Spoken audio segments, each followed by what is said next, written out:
Assalamualaikum warahmatullahi wabarakatuh. Saya Windy Astutik dari Prodi S1 Gizi, Stiket Susada Borneo.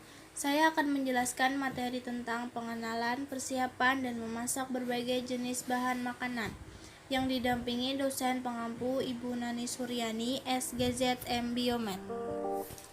A. Kelompok sumber karbohidrat. Dalam pola menu makanan Indonesia, bahan makanan sumber karbohidrat disebut makanan pokok. Namun dalam pola makanan internasional atau kontinental digunakan sebagai pendamping makanan utama atau main course. Ada banyak bahan makanan sumber hidrat arang, yaitu 1. Golongan serealia yang dibagi menjadi 2, serealia segar dan serealia kering. 2. Golongan umbi-umbian yang terdapat aneka ubi rambat, singkong, kentang, talas, dan gadung. Yang ketiga, golongan buah yaitu sukun.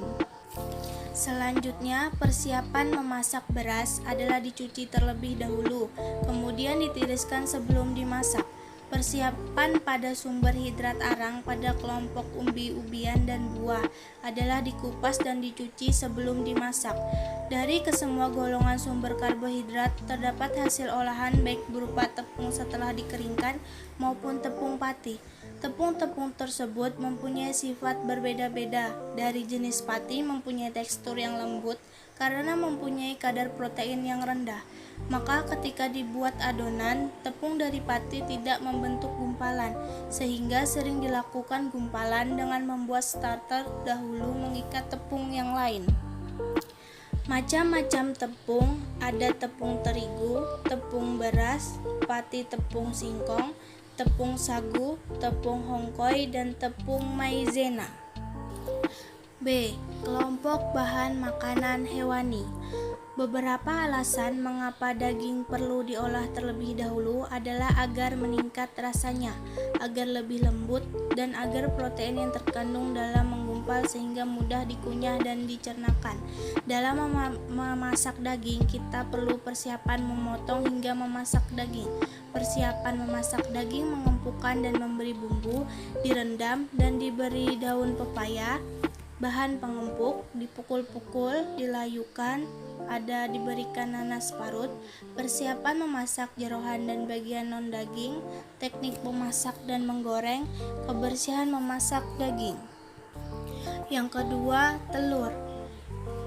Telur merupakan bahan makanan bergizi tinggi karena mengandung proteinnya yang sempurna, vitamin A, tiamin, riboflavin, dan juga mengandung vitamin D. Aspek ini harus diperhatikan agar kebaikan telur sebagai sumber protein potensial bagi kesehatan tubuh dapat dipertahankan. A. Fungsi telur dalam kuliner. Yang pertama, sebagai perekat atau pengikat. Yang kedua, sebagai pengental. Yang ketiga, sebagai pengembang. Yang keempat, sebagai pelembut. Yang kelima, sebagai pewarna. B. Persiapan memasak telur. Yang C. Masakan telur dasar seperti boiling, poaching, dan lain-lain. 3. Ayam dan unggas. Ayam terbagi atas ayam ras dan ayam bukan ras. Ayam ras adalah ayam negeri, ayam ras lunak dagingnya. B. Ayam ras bukan disebut ayam, yaitu disebut ayam kampung yang memiliki tekstur daging lebih keras. Biasanya umur yang menentukan metode dan lama pengolahan. Yang pertama, persiapan memasak ayam. Yang kedua, memasak ayam. Nah, di gambar tersebut Anda disajikan beberapa contoh dalam memotong ayam untuk dimasak. 4. Ikan. Ikan mempunyai senyawa bioaktif yang sangat baik untuk kesehatan. Komponen bioaktif ini sangat rentan terhadap pemasakan dengan suhu tinggi, sehingga bila ingin mempertahankan komponen bioaktif tersebut, saudara memilih teknik masak yang tepat. A. Jenis ikan. Ikan dibagi menjadi 2, yaitu ikan tawar dan ikan air laut. B. Jenis ikan berdasarkan kandungan lemak. yaitu yang pertama lean fish yang memiliki kandungan lemak 2%, yang kedua medium fat fish yang memiliki kandungan lemak 2-5%, dan yang ketiga fat fish yang memiliki kandungan lemak lebih dari 5%. Penggolongan ikan berdasarkan bentuk badan. Yang pertama itu flatfish yang memiliki tubuh agak gepeng dan pipih. Yang kedua roundfish, ikan yang bertubuh agak lonjong dan kembung. Nah, di dalam gambar tersebut disajikan beberapa cara untuk memotong ikan beserta nama-namanya. Setiap potongan memiliki ukuran dan nama tersendiri.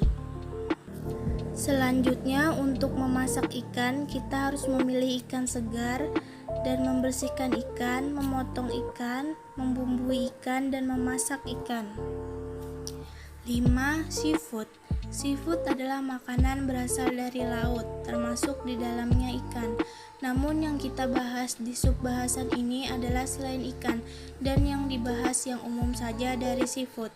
A. Kesegaran seafood seperti udang, cumi-cumi dan sotong, kerang, rajungan, dan kepiting. Selanjutnya persiapan memasak seafood, dan yang C. Memasak seafood.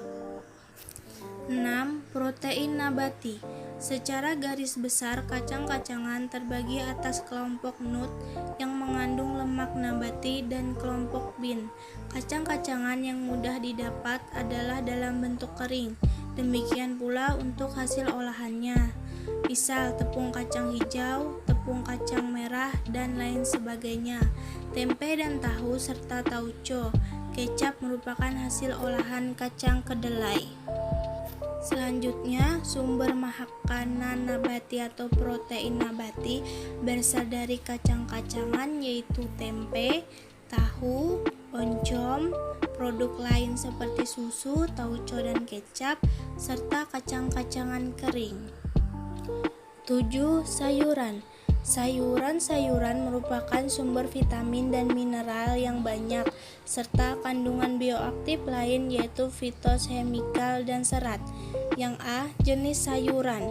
Ada sayuran daun, ada sayuran kelakai atau pakis, sayuran buah, sayuran bunga, sayuran tuna, sayuran akar atau umbi, dan kategori makanan pokok lainnya. Yang B. Persiapan dan memasak kelompok sayuran. C. Memasak sayuran. Yang D. Memasak sayuran Indonesia. E. Tip dan saran memasak sayuran. F. Menghidangkan sayuran. Selanjutnya terdapat contoh potongan sayuran yang di setiap potongan memiliki nama, ukuran, dan bentuk yang berbeda-beda. 8. Buah-buahan merupakan sumber antioksidan yang potensial untuk kesehatan tubuh. Selain mengandung vitamin, mineral, hidrat arang lemak, juga mengandung serat. A. Pengelompokan buah. Yang pertama, didasarkan dari sisi kuliner, terdapat kelompok buah disajikan utuh, seperti salak, jambu, duku, rambutan, dan lain-lain. Ada pula yang tidak bisa disajikan sebagai buah meja dan harus diolah. Misalnya, tidak semua pisang pantas disajikan sebagai buah meja seperti pisang tanduk dan pisang kepok. B. Pengelompokan buah berdasarkan jenis. C. Persiapan mengolah, memasak buah. D. Mengolah buah. E. Minuman buah, jus, dan sari buah. Bila ditambahkan yogurt dan sereal akan menjadi smoothies. 9. Kue-kue dan makanan kecil Indonesia. Ada berbagai macam jenis, bila dikategorikan dapat dibagi-bagi berdasarkan A. Rasanya, ada asin dan manis. B. Cara pengolahannya, bisa dikukus, dipanggang, digoreng, dan dibakar. C. Bentuk, ada kue basah dan kue kering. 10. Mengenal aneka cetakan kue tradisional. Kue-kue tradisional Indonesia menggunakan cetakan dari bahan-bahan yang bermacam-macam, mulai dari logam, porselen, hingga tanah liat. Jenis-jenis cetakan kue tradisional: A. Mangkuk-mangkuk besar dan kecil. B. Cetakan serabi dan apem, C. Cetakan carabikang dan pukis, D. Cetakan kueku, dan E. Loyang. 11. Menangani cetakan. Cetakan dari tanah liat dan kuningan memerlukan penanganan khusus sebelum digunakan, terlebih lagi bila cetakan tersebut baru. Yang pertama, bersihkan, direndam dengan minyak goreng sebelum digunakan. Dan untuk cetakan baru dari baja, ada cara lain agar tidak lengket, yaitu olosi dengan telur 1 butir yang dicampur dengan minyak 1 sendok makan hingga berkerak. Ulangi 2-3 kali sebelum cetakan digunakan. 12. Mengenal bahan kue tradisional. Membuat kue tradisional Indonesia gampang-gampang susah. Untuk meningkatkan keberhasilan dalam membuatnya, dibutuhkan kecermatan dalam teknik memasaknya, juga pemilihan bahan yang berkualitas baik dan standar, dan mutu di setiap daerah-daerah itu berbeda.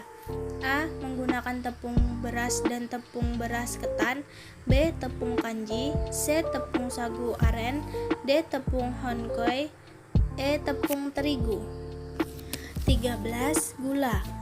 Gula resep tradisional Indonesia umumnya menggunakan gula merah, rasa tidak terlalu manis, aromanya khas. A. Gula merah sama dengan gula Jawa dan gula kelapa yang terbuat dari air bunga kelapa yang direbus dengan kental. B. Gula aren yang terbuat dari air bunga enau yang dikeringkan. 14. Santan.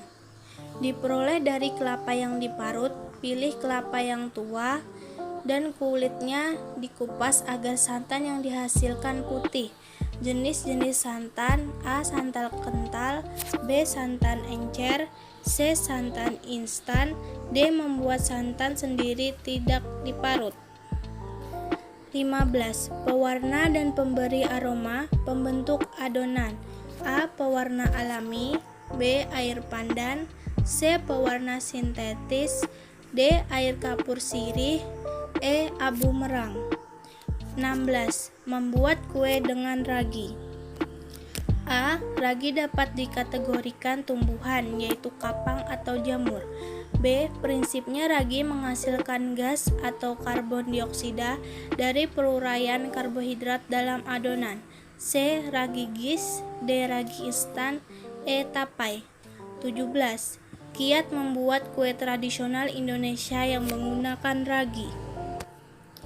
A. Menguleni, B. Mengembangkan atau fermentasi, C. Membantu mempercepat pengembangan adonan, D. Memasak adonan, E. Bila ragi tidak memuai. Demikian penjelasan dari saya, semoga bermanfaat. Salah hilap mohon maaf. Wassalamualaikum warahmatullahi wabarakatuh.